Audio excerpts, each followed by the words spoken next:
బహుశా ఇప్పుడు దేవుని శిష్యులను నువ్వు బెదిరించవచ్చు. हो सकता है आप अभी प्रभु के जो चेले हैं उनको आप धम నాకు అంతా బాగానే ఉంది, నాకేమి కాలేదు కదా నువ్వు తలంచవచ్చు. आप सोचते होंगे कि मुझे कुछ भी कमी नहीं, मुझे मेरे पास सब कुछ है, నేను చేసేది మంచిదే అని నీ మనసుకు అనుకోవచ్చు. आपके मन में यह विचार होगा कि मैं जो भी कर रहा हूँ वो काम बहुत ही अच्छा होगा.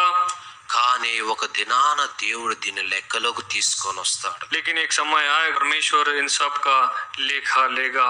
మీకు అర్థం అవటానికి జరిగిన విషయాన్ని నేను ఒకటి పంచుకుంటాను.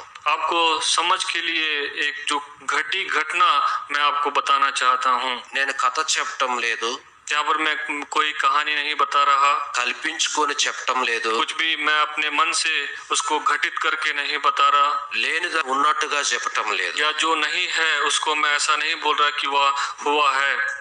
ఒక గ్రామం, एक गांव था, ఆ గ్రామంలో పరిచర్య జరుగుతుంది. उस गांव में प्रभु की सेवकाई हो रही थी. ఆ గ్రామానికి దైవ సేవకులు తిమ్మోతి గారు ఒక వారం పరిచర్య కొరకే నన్ను పంపిస్తూ వచ్చినారు. और प्रभु के तिम्मोथी अंकल ने मुझे एक रविवार को प्रभु की सेवकाई के लिए वहां भेजा. ఆ ప్రాంతానికి వెళ్ళినాను. जब मैं वहां गया, ఆ ప్రాంతానికి వెళ్ళినప్పుడు మొట్టమొదటిగా మనము దేవుని సేవకుల దగ్గరికి వెళ్ళాలి కనుక నేను దేవుని సేవకుల గృహానికి వెళ్ళినాను. और जब भी हम जाते हैं तो प्रभु सबसे पहले हम प्रभु के दास के पास वहां पर जाते हैं. तो उसी प्रकार मैं भी वहां गया. అప్పుడు ఆ దేవుని యొక్క సేవకుని యొక్క గృహంలో ఒక విచారమైన విషయములు అక్కడ నేను చూస్తూ వచ్చినాను. और जब मैं वहां पर गया तो प्रभु के दास के उस घर में मैंने कुछ चीजों को वहां पर देखा.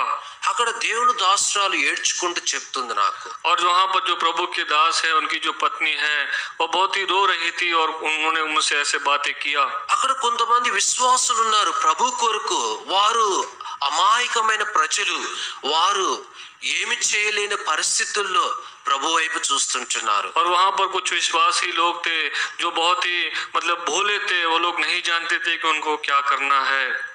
ఆ విషయాలని నేను విన్నాను. और उन सारी बातों को जब मैंने सुना, పరిచర్య ఆరంభించే టైం వచ్చింది. और जो प्रभु की जो सेवकाई है वो आरंभ करने का समय हुआ. పరిచర్య ప్రారంభించడానికి మందిరంలోకి వెళ్ళినాను. और प्रभु के भवन में जब मैं गया कि आराधना के लिए, ఈ వేదన బాధ అంతా కూడా ఒకే ఒక కుటుంబాన్ని బట్టి వస్తుంది. और ये जो बहुत ही दुख जो वेदना है केवल एक ही परिवार के द्वारा वहां पर पहुंच रही थी. వారు ఎలాంటి వారు? वो लोग कैसे लोग थे అంటే వారి యొక్క తండ్రి, వారి యొక్క తల్లి మరి ఆ అధికమైన ధన సంపద కలిగిన వారు. और जो उनके माता जो पिता थे वो उनके पास बहुत ही रुपया पैसा था. ఒక మాట చెప్పాలంటే మరి వారి ద్వారా అక్కడ పరిచర్య ప్రారంభించబడ్డది. और अगर एक बात में कहा जाए तो जो उनके पास जो पैसे धनी लोग थे उनके द्वारा वहां सेवकाई आरंभ हुई. కనుక వారిని మీరు ఇలా చేస్తున్నారని ఎవరు చెప్పే ధైర్యం వారికి లేదు. और उन लोगों को बोलने के लिए किसी के पास यह धैर्य नहीं था कि उनसे बातें कर सके. పరిచర్య అయిపోయింది. और जब सेवकाई समाप्त हुई, తిరిగి నేను మందిరానికి వచ్చినాను. फिर मैं भवन में आया. మరలా కొన్ని దినాల తర్వాత మరలా అదే గ్రామానికి నన్ను పంపించిన. और बहुत सारे दिनों के बाद फिर से प्रभु के दास ने मुझे उसी गांव में भेजा. కొన్ని సంవత్సరాల తర్వాత कुछ सालों के बाद అక్కడ దృశ్యాలు చూస్తూ వచ్చినాను. और जब मैंने वहां पर उन सारे चीजों को देखा, ఎవరైతే సంఘాన్ని బాధించినారో, మొత్తినారో, దేవుని సేవకుల కుటుంబాన్ని మరి ఇష్టం వచ్చినట్టు మాట్లాడినారో ఆ వ్యక్తి చనిపోయినాడు. और जिस लोगों ने कलीसिया को बड़ा सताया था, प्रभु के दास और दासी को बहुत ही रुलाया था, वो भाई प्रभु के पास चले गए. ఆ వ్యక్తిని పోషించిన తల్లి చనిపోయింది. और उस भाई को जो उसकी माता थी वो भी खत्म हो गए. ఆ వ్యక్తి యొక్క భార్య చిన్న పిల్లోడిని పట్టుకొని ఒక గదిలో ఒంటరిగా జీవిస్తుంది. और उसकी जो पत्नी है एक छोटे से बच्चों को लेकर एक छोटे से कमरे में थी. ఆ మొదటి దృశ్యాన్ని చూసినాను. पहले दृश्य को मैंने देखा. రెండో దృశ్యాన్ని చూసినాను. दूसरे दृश्य को भी मैंने देखा. అప్పుడు అనిపించింది, तब मैंने सोचा అమాయకత్వం కాదు, గుడ్డితనము కాదు, అహము ద్వారా చేసిన తప్పుకి ఈ చిన్నారి ఈ యవనరాలైన స్త్రీ బలైపోయినారని తలంచినారు. और तब मैंने सोचा कि अंधेपन के कारण नहीं, केवल अपने अहंकार और घमंड के द्वारा जो काम हुआ, ये जो स्त्री है इसको बहुत ही बाधित होना पड़ा। వెంటనే జరగకపోవచ్చు, तुरंत ही वह काम जो है प्रकट में नहीं आता, కానీ ఏదో ఒక దీనికి మనము పరిష్కారం అనుభవిస్తాం. लेकिन एक समय आएगा जब प्रभु परमेश्वर सबको अपना प्रतिफल देगा। అయితే ఇక్కడ మనం చూసినట్లయితే యూదా పనిని పోగొట్టుకున్నాడు. यहाँ पर हम देखते हैं यूदा ने जो अपना पद खो दिया, అపోస్తుడైన పౌలైతే పనిని పొందుతూ వచ్చినాడు. और जो शाऊल है उसको उस प्रभु ने एक बड़ा स्थान दिया। ఎలా పొందగలిగినాడు? कैसे शाऊल ने स्थान को पाया? ఎప్పుడైతే తన మనోనేత్రాలు తెరవబడ్డాయో, వాస్తవము సత్యాన్ని గ్రహించినాడు, ఆ సత్యం కొరకు నిలబడినాడు. और जब उसकी जो है आत्मिक आंखें खोली गई और ज्योति उसके ऊपर जब चमकी और उसने सत्य को पहचाना। ఇదివరకు శిష్యులను బెదిరించినాడు, एक समय वह चेले को धमकाता था, ఇప్పుడు ఆయనే ప్రభు కొరకు వేదనలు అనుభవిస్తున్నాడు. और अभी ऐसा समय आया कि प्रभु के लिए वह भी दुख उठाता है। రండి ఇంకో ఆ మాట చదువుకుంటాం. అపోస్తుల కార్యము 9వ అధ్యాయం మొదటి వచనం. और एक बात को हम पढ़ेंगे, पौल చదవండి మొదటి వచనం. సౌలు ఇంకను ప్రభు యొక్క శిష్యులను బెదిరించుటయును హత్య చేయుటయును తనకు ప్రాణాధారమైనట్టు ప్రధాన యాజకుని యొద్దకు వెళ్ళి, చాలు. ఇక్కడ మనం చూస్తున్నట్లయితే మరి సౌలు జీవితంలో తను జీవిస్తున్నప్పుడు బెదిరించటము, హత్య చేయటము, వారి ప్రాణాలను తీయటము తను కంకణముగా కట్టుకున్నాడు. और यहाँ पर देखिए शाऊल ने एक अपना मन बना लिया कि जो प्रभु के चेले हैं उनको धमकाना है, उनको मारना है, उनकी हत्या करना है। కనుక ఎప్పుడైతే ఈ కార్యాన్ని జరిగిస్తూ వస్తున్నాడో దేవుడు వెంటనే పనిష్మెంట్ ఇవ్వాల. और जब ऐसे कामों को वह करता था, परमेश्वर ने तुरंत उसको दंड नहीं दिया। స్టెఫను దేవుని కొరకే రోషము కలిగి భక్తి కలిగిన దైవ సేవకుడు. जो स्टीफन था, स्टीफनुस प्रभु के लिए बहुत ही एक उसके बड़े जीवन में धैर्य था और एक प्रभाव था कि प्रभु के लिए बहुत अच्छी सेवकाई करे।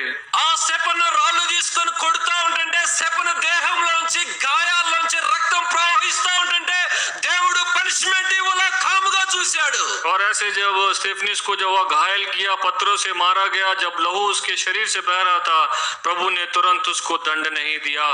స్టెఫను ఆకాశం వైపు చూస్తూ తన ప్రాణాన్ని అర్పిస్తున్నప్పుడు దేవుడు పనిష్మెంట్ ఇవ్వాలా. और जब स्टीफनुस प्रभु की ओर, आकाश की ओर अपनी आंखें उठाकर जब देखता था, तुरंत प्रभु ने उसको दंड नहीं दिया। దేవుడు చూస్తూ వచ్చినాడు. केवल प्रभु उस चीज को, उस दृश्य को देखता था। బహుశా అప్పుడు అనుకోవచ్చు, हो सकता है तब उसने सोचा होगा, స్టెఫను రాళ్ళు తీసుకొని కొట్టినా మాకేం కాలేదే, और स्टीफन को आपने पत्थरों से लेकिन कुछ नहीं हुआ। స్టెఫను చంపేసినా మాకేం కాలేదే. लोगों ने सोचा होगा कि स्टीफन को हमने हत्या किया, मुझे कुछ भी नहीं हुआ। పేతురు సెరసలో బంధించినా మాకేం కాలేదే. लोगों ने सोचा कि हमने पतरस को जेल खाने में डाला, हमें कुछ नहीं हुआ। శిష్యులను బెదిరిస్తున్నా మాకేం కాలేదే. ने सोचा होगा कि हम चेलों को धमकाते हैं, हमें कुछ भी नहीं हुआ। మేము చేసేదే కరెక్ట్ అని తలంచవచ్చు. हो सकता है उन लोगों ने सोचा कि वो जो काम करते हैं वह सही है। ఇంత కార్యాలు జరుగుతూ ఉంటుంటే, ఇంత నష్టం జరుగుతూ ఉంటుంటే, సంఘంలో ఇంత ఘోష జరుగుతూ ఉంటుంటే దేవుడు చూస్తూ ఉన్నాడు, ఏమి పనిష్మెంట్ ఇవ్వాలా. और कलीसिया में इतना अत्याचार होता था, लोगों को धमकाया जाता था, प्रभु उसको दंड नहीं दिया, लेकिन देखता रहा। దేవుడు చూస్తున్నాడు. ఒక దినాన పట్టుకున్నాడు. प्रभु ने देखा और देखते देखते एक समय उसको उसने पकड़ा। దేవుడు చూస్తున్నాడు. ఒక దినాన యోధాకి ఆ దినము అప్పగించినాడు. और प्रभु ने देखा यूदा के जीवन को भी और एक स्थान और एक समय उसको दिया। రండి చదువుకుంటాం. అపోస్తుల కార్యములు 9వ అధ్యాయము. आइए हम पढ़ेंगे प्रेरितों के काम 9वां अध्याय। అపోస్తుల కార్యములు 9వ అధ్యాయము. प्रेरितों के काम 9वां अध्याय 9వ అధ్యాయము 3వ వచనాన్ని ఒకరు చదవండి. तीसरे वचन। రెండు చదువయ్యా, 2వ వచనం. ఈ మార్గమందున్న ఈ మార్గమందున్న పురుషులనైనను పురుషులనైనను స్త్రీలనైనను స్త్రీలనైనను కనుగొని ఎడల కనుగొని ఎడల వారిని బంధించి వారిని బంధించి యెరూషలేమునకు తీసుకొని వచ్చుటకు యెరూషలేమునకు తీసుకొని వచ్చుటకు దమస్కులోని సమాజంలోని వారికి దమస్కులోని సమాజములోని వారికి పత్రికలు ఇమ్మని పత్రికలు ఇమ్మని అడిగెను. దేవుని యొక్క సంఘాన్ని, ప్రజలను బాధిస్తూ వచ్చినాడు. और उसने बहुत ही प्रभु के जो सेवक लोग थे, उसके विश्वासी लोग थे, चेले थे, उनको बहुत ही दुख दिया। దేవుని యొక్క సంఘంలో ఉన్న పరిశుద్ధులు దేవుని యొక్క ప్రశస్తమైన రక్తము చేత వారు కడగబడిన వారు. और जो प्रभु की कलीसिया में जो पवित्र सभा या पवित्र लोग हैं, वह प्रभु यीशु मसीह के पवित्र लहू में धोए हुए लोग हैं। వారు లోకములో ఎంతో విలువైనటి వారు. और इस संसार में बहुत ही मूल्य उनका है। వాళ్ళు సామాన్యులు కావచ్చు, वो हो सकता है कि वह संसार में आपको सामान्य रीति से दिखे, దరిద్రులు కావచ్చు, हो सकता है कि आप संसार में उनको दरिद्रता में देखें, జ్ఞానం లేని వారు కావచ్చు. हो सकता है संसार में आप उनको ज्ञान रहित देखें, కానీ వారు ప్రభు యొక్క ప్రశస్తమైన రక్తము చేత కడగబడిన పరిశుద్ధులుగా ఎంచబడుతున్నారు. लेकिन वह प्रभु की आंखों की दृष्टि में वह बहुत ही बहुमूल्य है, क्योंकि प्रभु यीशु मसीह के अमूल्य लहू से उनको धोया गया। వారిని ఎప్పుడు కూడా మనం బాధ పెట్టకూడదు, हमें उन्हें कभी भी दुख नहीं देना चाहिए, వారిని బాధించొద్దు. उनको कभी भी दुख नहीं देना चाहिए। అందుకని దైవజనుడు భక్త్ సింగ్ గారు ఒక మాట చెప్పినాడు. इसलिए दक्षिण अंकल ने भी एक बात कहा, కాన్వకేషన్స్ జరిగే సమయంలో जब होली कॉन्वोकेशन हो रहे थे సమృద్ధైన ధాన్యము అంటే ఆహార పదార్థాలు లేవు. और जब पवित्र महासभा होती थी तो सबके लिए भोजन पदार्थ नहीं था, వాళ్ళ దగ్గర ఉన్న ఆ యొక్క ద్రవ్యం కొద్దిగే ఉన్నది. और उनके पास जो भोजन संबंधी सामग्री थी बहुत ही थोड़े थे। భక్త్ సింగ్ గారి దగ్గరికి వెళ్ళి అడిగినారు ఆ కుకింగ్ చేసేవాళ్ళు. और जब जो खाना बनाते थे वो लोग प्रभु के दास के पास गए और उनसे बातें किया। అన్న ఈ యొక్క కూడికల కొరకు కొద్దిగా డబ్బే మరి దానికి సంబంధించిన వారు ఇచ్చినారు, దీనితో మనం ఇంతమంది సమూహానికి భోజనాన్ని పెట్టలేము. और उन्होंने कहा कि जो पवित्र महासभाएं हैं उनके लिए इतने सारे लोगों के लिए भोजन हम तैयार नहीं कर सकते, क्योंकि हमारे पास जो रुपया पैसा है बहुत ही थोड़ा है। దీనికి తగిన రీతిలో మరి సామాన్యమైన రైస్, సామాన్యమైన ధాన్యములు తీసుకొని వస్తామని చెప్పినారు. और उन्होंने कहा कि जो पैसा है उसके हिसाब से हम जो भी चावल है, जो भी दाल है, उसको हम खरीदेंगे। అప్పుడు దైవజనుడు భక్త్ సింగ్ గారు చెప్పినారు, और जब प्रभु के दास ने इस प्रकार कहा, వచ్చేవారు ప్రభు యొక్క రక్తము చేత కడగబడిన పరిశుద్ధులు. और उन्होंने कहा कि जो लोग आएंगे प्रभु के अमूल्य और बहुमूल्य लहू के द्वारा धोए हुए पवित्र लोग हैं, వారు దేవుని కుమారులు, और प्रभु के पुत्र हैं, వారికి ప్రశస్తమైన పెట్టాలి. और उनको सर्वश्रेष्ठ आप दीजिए, ఆ విషయంలో ఏమాత్రం సందేహపడవద్దు. और उस चीज में आप बिना संकोच किए। అప్పుడు వారి కాడున్న ద్రవ్యంతో శ్రేష్టమైన ఆహార పదార్థాలు ఆ ఒక్క రోజుకు తెచ్చినారు. और उनके पास जो पैसा था एक दिन के लिए सबसे श्रेष्ठ भोजन पदार्थ वो लोग लेके आए। ఆ మొదటి రోజు ఆరంభం మొదలుకొని చివరి దినము వరకు కూడా దేవుడు సమృద్ధి అయిన ఆహారాన్ని పంచిపెట్టినాడు. और जब पवित्र महासभा के आरंभ से लेकर अंत के दिनों तक उनको सर्वश्रेष्ठ भोजन पदार्थ दिया కనుక गया। దేవుని బిడ్డలు ప్రశస్తమైన వారు. इसलिए जो प्रभु के दास, जो पवित्र लोग हैं, बहुत ही सर्वश्रेष्ठ लोग हैं। అందుకనే సంఘములో ఎవరైనా కానీ ఏదైనా అన్నప్పుడు నేను వెంటనే వారిని మారు మాట ఏమనను. इसलिए कलीसिया में अगर कोई भी कहता है तो मैं उनको प्रत्युत्तर नहीं देता। ఆ అనుభవ జ్ఞానం లేదు కాబట్టి మాట్లాడవచ్చు. हो सकता है कि उनके जीवन में अनुभव नहीं हो, इसी प्रकार उन्होंने बातें किया। వారికి అంత ఆత్మీయమైన అంతస్తు లోపించటం వల్ల లెంక రాలేదు కాబట్టి అనవచ్చు. हो सकता है वह आत्मिक जीवन में उतनी उन्नति में नहीं पहुंचे, इसलिए उन्होंने ऐसे बातें किया। ఏదో ఒక దినాన వారు కూడా పరిపూర్ణతలోకి వస్తారు. प्रभु की इच्छा है तो एक समय आएगा कि वह भी उस आत्मिक उन्नति में पहुंचेंगे। ఏదో ఒక దినాన వారు కూడా ఆత్మీయమైన అంతస్తులోకి రాగలుగుతారు. हो सकता है कि वह भी प्रभु के उस आत्मिक उन्नति में पहुंचे। అప్పుడు వారు ఎరగగలుగుతారు, तब वे जानेंगे। అయ్యో అప్పుడు అమాయకంగా మాట్లాడుతూ వచ్చినామే, तब सोचेंगे कि हमने बहुत ही जल्दबाजी में कुछ बातों को बोला। అప్పుడు తెలియక అంటూ వచ్చినామే, वो सोचेंगे कि हमने बिना सोचे समझे बातें किया। అప్పుడు ఇంత గ్రహింపు లేదే, हो सकता है वो सोचेंगे कि तब उतना अनुभव हमारे जीवन में नहीं था। తప్పకుండా వాళ్ళు అర్థం చేసుకోగలుగుతారు. हो सकता है इस बारे में वो जरूर अपने जीवन में सोचेंगे। అయితే మనమేం చేయాలి? लेकिन हमें क्या करना है? ఏదో వరకు ఆ మాట అన్నారనుకోండి, अगर वो उन लोगों ने कुछ बातें कहा, బుద్ధి లేనివాడా, क्या तुम्हें दिमाग नहीं है, శాపగ్రస్తుడా, आपको मैं शापित करता हूँ, దేవుడు నిన్ను శిక్షిస్తాడు, परमेश्वर आपको दंड देगा, దేవుడు నిన్ను మొత్తుతాడు परमेश्वर आपको छुएगा, అని ఎప్పుడు మనం అనకూడదు. हमें ऐसा कभी नहीं कहना चाहिए। ఒకవేళ దేవుడు నీకు ఆత్మీయమైన జ్ఞానాన్ని ఇస్తే సహించాలి. अगर परमेश्वर ने आपकी आत्मिक आंखों को खोला है तो आप उन बातों को सहिए। కనుక ఇది ఆత్మీయమైన అంతస్తులోకి ఎప్పుడైతే అపోస్తలుడైన పౌలు వచ్చినాడో గ్రహిస్తూ వచ్చినాడు. और जो शाऊल भी जब आत्मिक उन्नति में उसके जो अंधेपन को निकाला गया, जब ज्योति में आया, इन बातों को उसने अपने जीवन में पहचाना। రండి చదువుకుంటాం అపోస్తలుల కార్యములు 9వ అధ్యాయం. आइए हम पढ़ेंगे प्रेरितों के काम 9वां अध्याय। అపోస్తలుల కార్యములు 9వ అధ్యాయం प्रेरितों के काम 9वां अध्याय 3వ వచనం చదవయ్యా. 3रा वचन। అతడు ప్రయాణము చేయుచు దమస్కు దగ్గరకు వచ్చినప్పుడు అకస్మాత్తుగా ఆకాశము నుండి ఒక వెలుగు అతని చుట్టూ ప్రకాశించెను. చూసినట్లయితే సమయం వచ్చింది, దినం వచ్చేసింది, గడియ వచ్చేసింది, దేవుని వెలుగు అతన్ని బంధించింది. और समय आया, उसका दिन भी आया और उसका जो है स्थान भी आया। परमेश्वर ने उसको चारों तरफ से उसको छुआ। చెరసాల నుండి నీ జ్ఞానం చేత తప్పించుకోవచ్చు. हो सकता है जेल खाने से आपने अपने ज्ञान से आप बचाए जाएं। మనుషుల చేతిలో నుండి నీ బలము చేత విడిపించుకోవచ్చు. मनुष्यों से आप अपने बलवंत के कारण या ज्ञान के कारण आप छुड़ाए जा सके। నువ్వు పడిన లోయ ప్రమాదకరమైన స్థితిలో నుంచి ఏదో ఒక విధంగా నువ్వు తప్పించుకోవచ్చు. आप जिस भी खाने में हैं या जिस भी आप खोए में हैं उसमें आप हो सकता है आप बचाए जाएं। లేకుంటే నువ్వు పొందిన అనారోగ్య పరిస్థితుల్లో నీకున్న డబ్బును బట్టి నువ్వు రక్షించుకోవచ్చు నీ ప్రాణాన్ని. हो सकता है कि आप जब स्वस्थ नहीं थे तो आपके पास पैसे या रुपये के कारण आपने स्वस्थता को पाया होगा।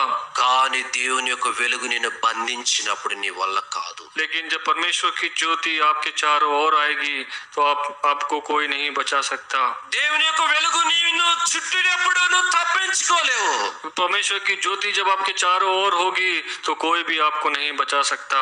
చూడండి, దేవుడు తన వెలుగు ఎలాంటిదంటే ఎవరి క్రియలను బట్టి వారికి ఏ విధంగా ప్రతిఫలం ఇవ్వాలో ఆ వెలుగు విభజించుతుంది. और जो परमेश्वर की ज्योति इस प्रकार होती है, जिसका काम है उसको उसी प्रकार का प्रतिफल मिलेगा। ఎప్పుడైతే దేవుడు దర్శించినాడో సౌలు లోబడుతూ వచ్చినాడు, పశ్చాత్తాపపడుతూ వచ్చినాడు, క్షమాపణ అడుగుతూ వచ్చినాడు.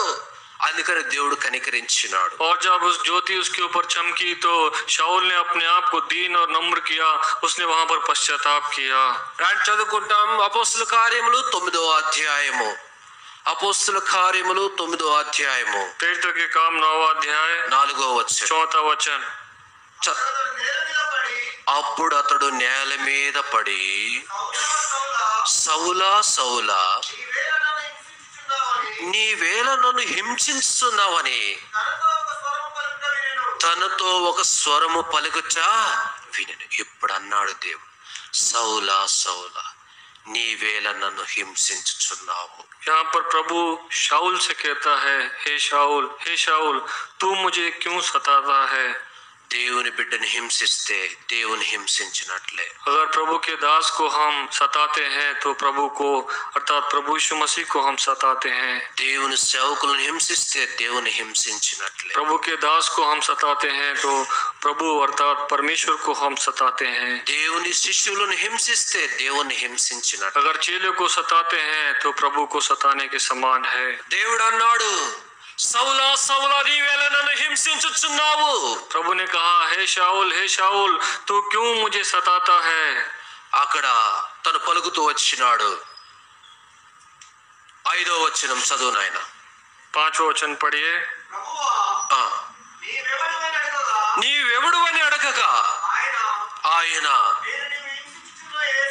నేను నీవు హింసించుచున్న యేసును. और शाऊल पूछता है, तू कौन है? तो उसने कहा, मैं यीशु हूँ जिसे तू सताता है। ప్రియమైన వారలారా, దేవునిని హింసించేవాడుగా హింసించేదానిగా నువ్వు ఉంటున్నావా? मेरे प्रिय भाई और बहनों, क्या आप इसमें हैं? या प्रभु को, दास को, प्रभु के लोगों को आप सताते हैं, या स्त्री या पुरुष को आप सताते हैं? దేవుడు అంటున్నాడు, నీవేలా నన్ను హింసించుచున్నావు? यीशु मसीह कहता है कि तू मुझे क्यों सताता है। సౌలా సౌలా అని పేరు పెట్టి పిలుస్తుంటున్నాడు. और उसको नाम लेकर उससे पुकारता है, हे शाऊल, हे शाऊल। ఈ మధ్యాహ్న కాల సమయంలో బహుశా నీ పేరు పెట్టి పోవచ్చు, కానీ దేవుడిని ఆంతరంగాన్ని తడుతుంటున్నాడు.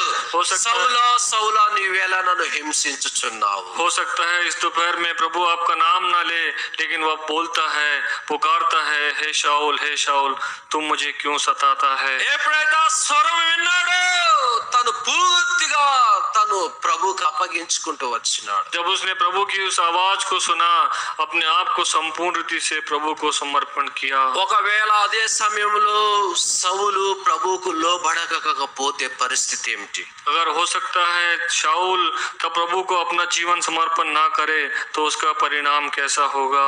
ఆ వెలుగు సౌలుని బూడిది చేసి ఉండేది అక్కడ. हो सकता है कि वो जो ज्योति शाऊल के जीवन में चमकी, उसको राख बना देती।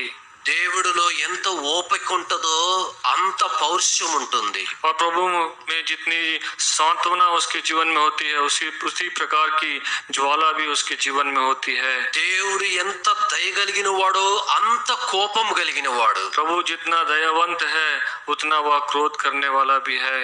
ఆయన సమయం వచ్చేంత వరకు ఆయన ఏది కూడా చెయ్యడు. जब तक उसका समय नहीं आएगा, तब तक वह कुछ नहीं करेगा।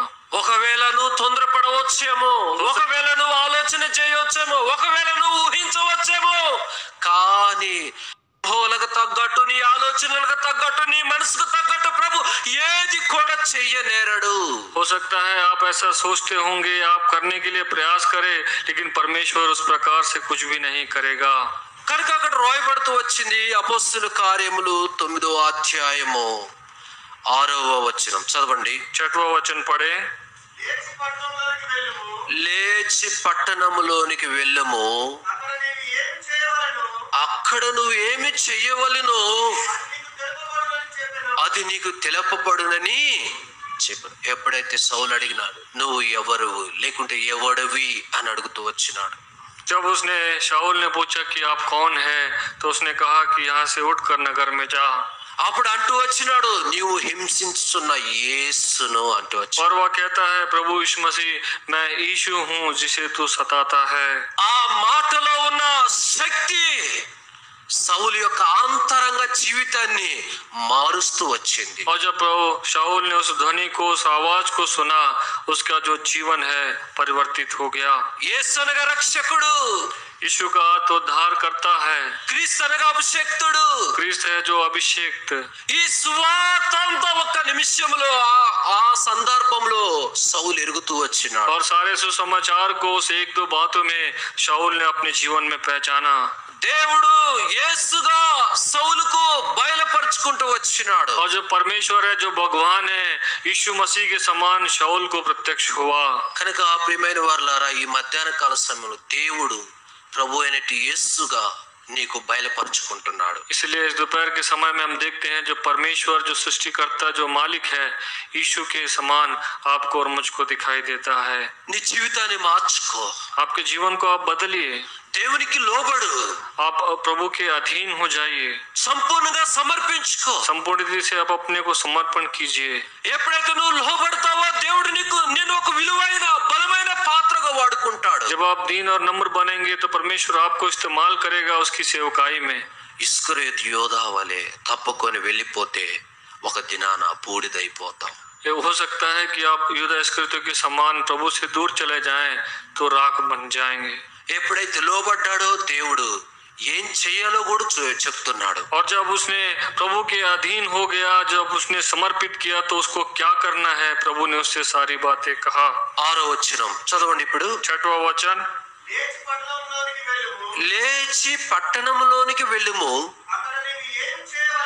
అక్కడ నువ్వు ఏమి చెయ్యవలెనో అది నీకు తెలుపబడినని చెప్పాను.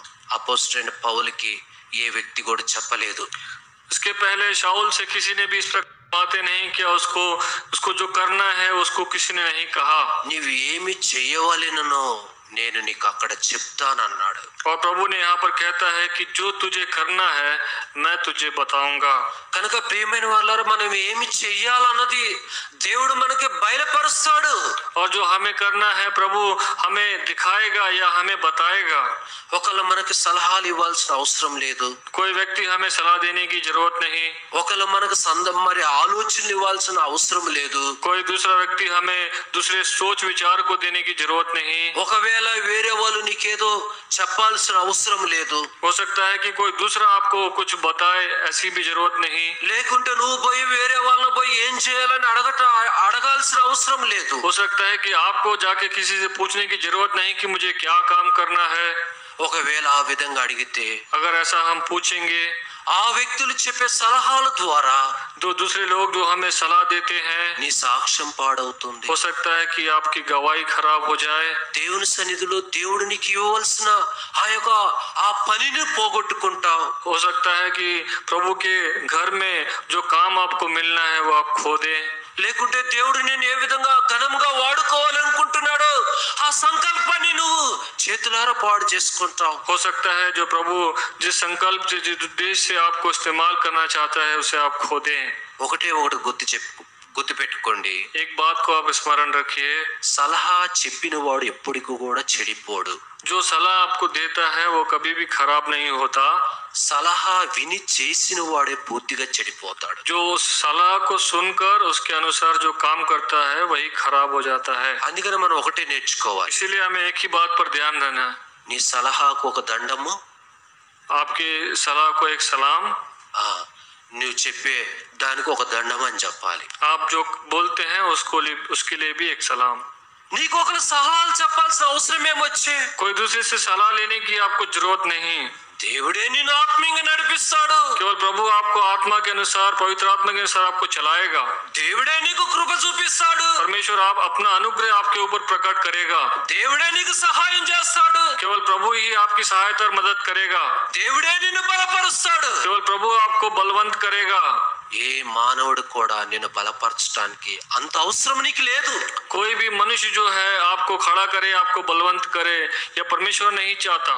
చెప్పండి, సహోదరుడా నీ కొరకు నేను ప్రార్థన చేస్తున్నానంటే మంచిది, వందనాలు అన్నా అని చెప్పండి. कोई कहता है कि भाई मैं आपके लिए दुआ कर रहा हूँ तो बोलिए नमस्कार या सलाम।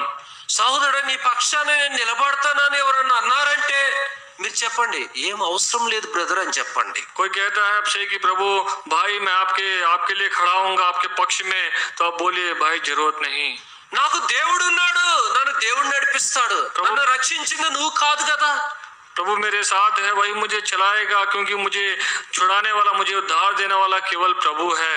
నా కొరకు ప్రాణం పెట్టింది నువ్వు కాదు కదా. मेरे लिए आपने प्राण नहीं दिया। నా కొరకు తలంపులు తలంచింది నేను పుట్టక తల్లిగా నువ్వు కాదు కదా. मैं जब अपनी माता के गर्भ में पढ़ने से पहले मेरे बारे में सोच विचार आपने नहीं किया। నేను ఎలాంటి వాడినో నువ్వు కూడా అలాంటి వాడివే. मैं जैसा था आप भी वैसे ही हैं। నాకు దేవుడు ఉన్నాడు, मेरे लिए परमेश्वर है, ఆయన నన్ను నడిపిస్తాడు, वो मुझे चलाएगा।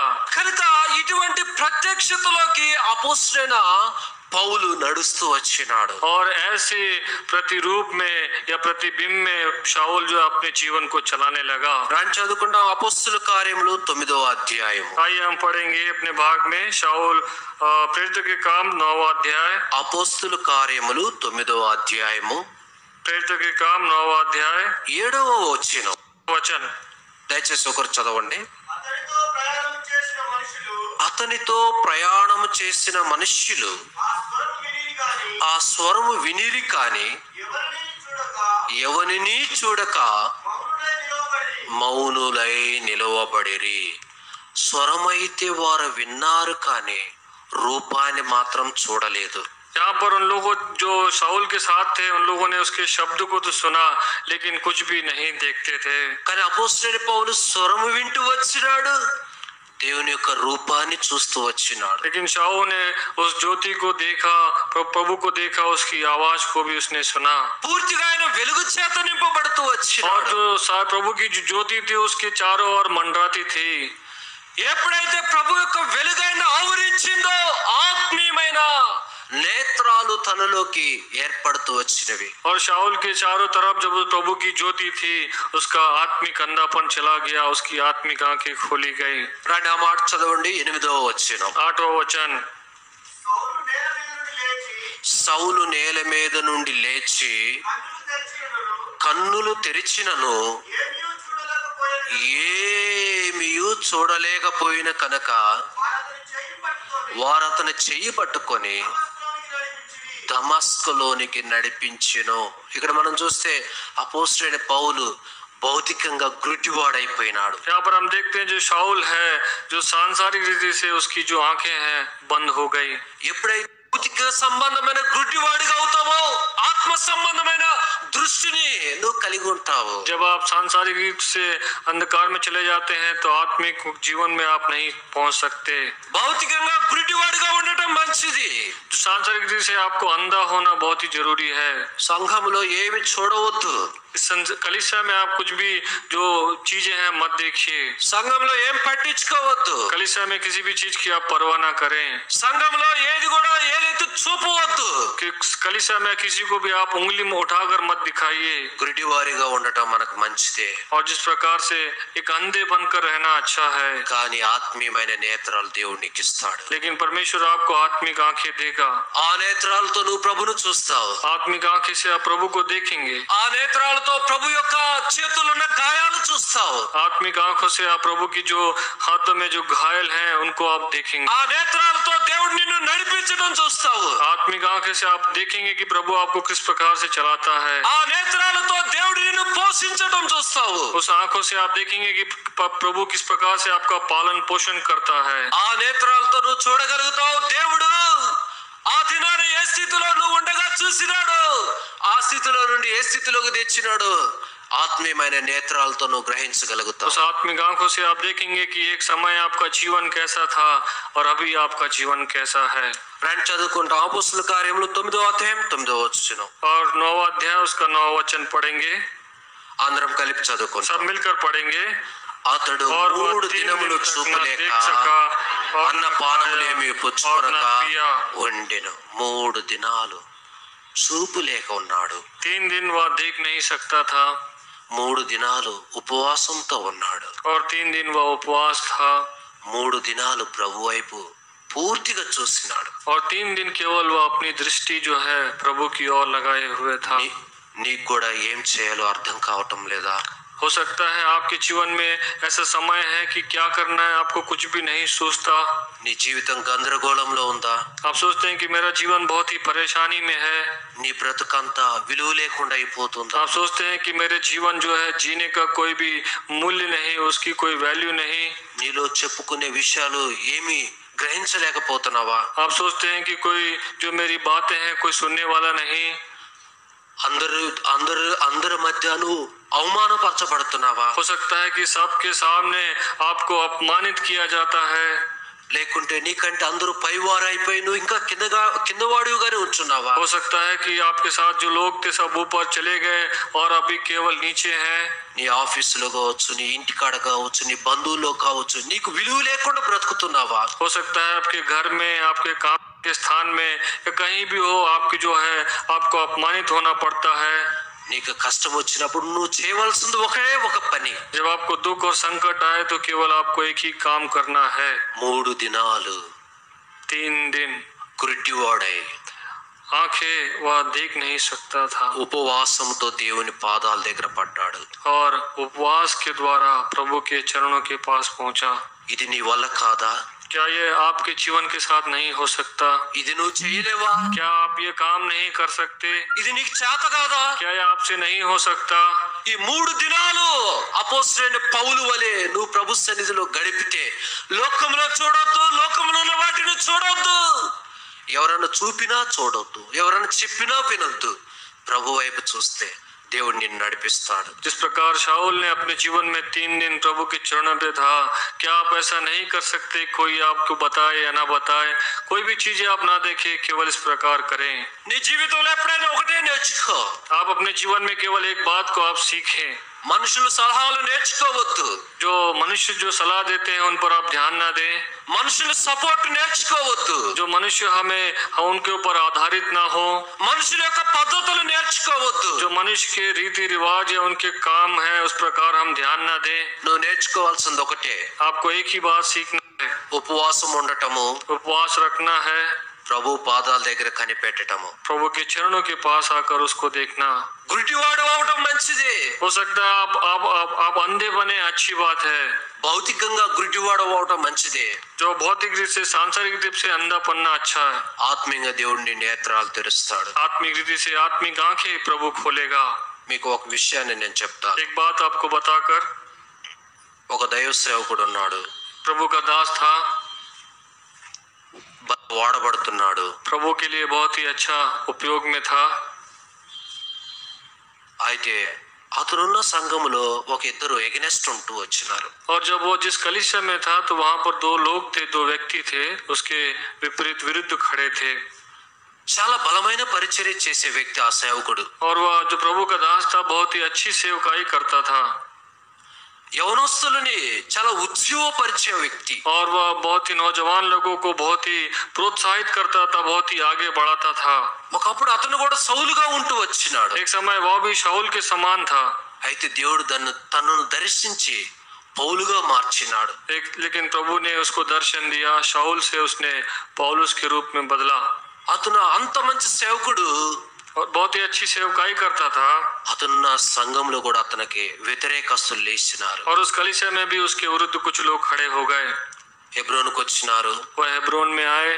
దానికంటే ముందుగా उसके पहले 3 దినాలలో 3 दिन में ఆ జిల్లా అంతా సువార్త చేపించినాడు. और वहां पर उसने जो भी वहां पर जो डिस्ट्रिक्ट है जो उसमें वहां पर सारे लोगों को सुसमाचार सुनाया।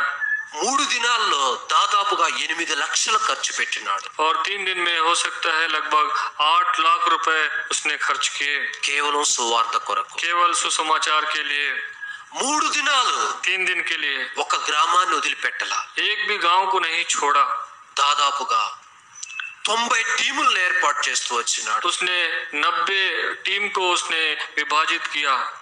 గొప్ప పరిచర్య జరిగింది. बहुत अच्छे सेवकाई को उसने किया। వెంటనే శత్రు పనిచేసినాడు. तुरंत शैतान ने भी अपना काम किया।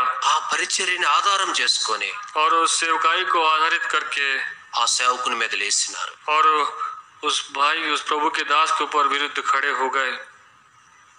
అంత మాత్రమే ఊరుకోలేదు. और इतना ही नहीं, హెబ్రోన్కు వచ్చినారు. हेब्रोन में आए ఆ సేవకుని మార్చమని లెటర్ పెట్టినారు. और उन लोगों ने कहा कि ये जो प्रभु के दास है इनको बदला जाए, ऐसा उन लोगों ने चिट्ठी लिखा। హెబ్రోన్ వాళ్ళు లెటర్ ఇచ్చినారు. और हेब्रोन के जो लोग हैं उन लोगों ने भी चिट्ठी लिखा। ప్రియమైన సహోదరుడా, उसने कहा वो कि प्रिय भाई, నువ్వు ఆ సంఘముని ఖాళీ చేసి आप उस कलीसिया को छोड़कर హెబ్రోన్కి రా. हेब्रोन में आइए। నువ్వు ఉండటానికి నీకు రెంట్ మేము పే చేస్తాం. आपको जो भी खर्चा होगा हम वो आप देंगे। నీ కుటుంబ పోషణ మేము చూసుకుంటాం. आपके परिवार का जो पालन पोषण है हम देखेंगे। హెబ్రోన్లో ఒక సేవకుడుగా నువ్వు ఉండు.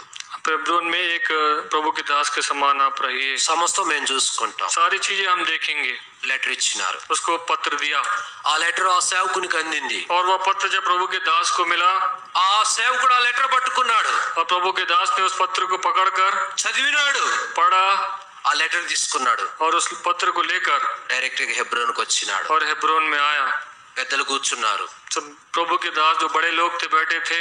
లెటర్ పట్టుకున్నాడు. उस पत्र को पकड़कर హెబ్రోన్లో సేవ చేయడానికి దేవుడు నన్ను పిలవలేదు. हेब्रोन में सेवा करने के लिए प्रभु ने मुझे नहीं चुना। మీరు పోషిస్తారని దేవుడు నన్ను పిలవలేదు. आप मेरा पालन पोषण करेंगे इसलिए प्रभु ने मुझे नहीं चुना। ఏ అక్కర రాకుండా చూసుకుంటారని దేవుడు నన్ను పిలవలేదు. कोई भी आपकी कमी घटी नहीं होगी, आप मुझे देखेंगे ऐसे, इसलिए प्रभु ने नहीं चुना। నన్ను పిలిచింది ఆత్మల రక్షణ కొరకు. प्रभु ने मुझे इसलिए चुना कि मैं लोगों को बचाऊं। ఆ లెటర్ వాళ్ళ ముఖాన కొట్టినాడు, और उस लेटर को उसने उनके मुंह पर फेंका, వెనక్కి వచ్చినాడు. और तुरंत वापस आया।